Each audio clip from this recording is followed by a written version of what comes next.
চীনের মহাপ্রাচীর the great wall of China হচ্ছে পৃথিবীর সবচেয়ে জনবহুল দেশ চীনে অবস্থিত পাথর ও ইট দিয়ে তৈরি দীর্ঘ নিরাপত্তা বেষ্টনী। এটি পৃথিবীর প্রাচীন সপ্তাশ্চর্যগুলোর মধ্যে একটি। পৃথিবীর এই দীর্ঘতম প্রাচীরের দৈর্ঘ্য প্রায় ২১,১৯৬.18 কিলোমিটার এবং উচ্চতা ৫ থেকে ৮ মিটার।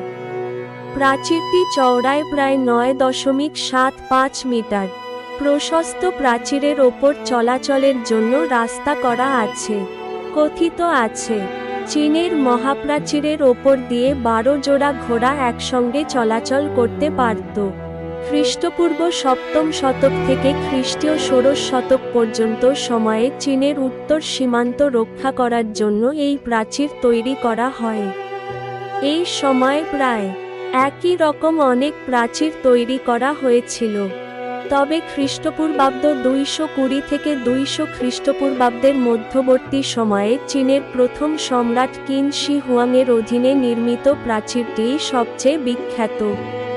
এটি বর্তমান প্রাচীরের একেবারে উত্তরে অবস্থিত এবং এর খুব সামান্যই অবশিষ্ট আছে।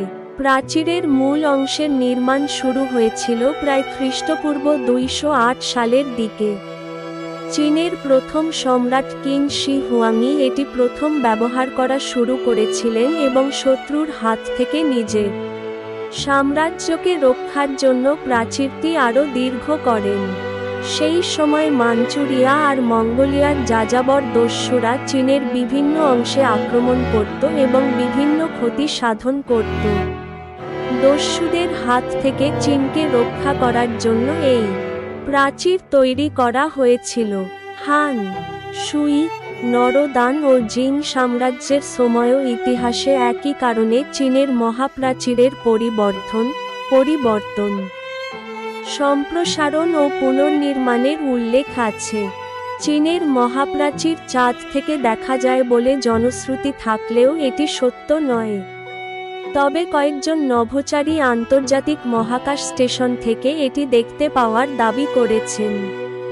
বর্তমান প্রাচীরটি মিং রাজবংশের শাসনামলে নির্মিত হয়। সেই প্রাচীরটিও বেইজিংয়ের উত্তরে অবস্থিত। পর্যটকদের জন্য এর কিছু অংশ সংরক্ষণ ও পুনর্নির্মাণ করা হলেও বেশিরভাগ অংশ কালের গর্ভে চলে গেছে। তবু আশ্চর্য, এই প্রাচীর দেখতে পৃথিবীর বিভিন্ন স্থান থেকে প্রতিদিন লাখ লাখ পর্যটক ভিড় করে চীনের উত্তরাঞ্চলে।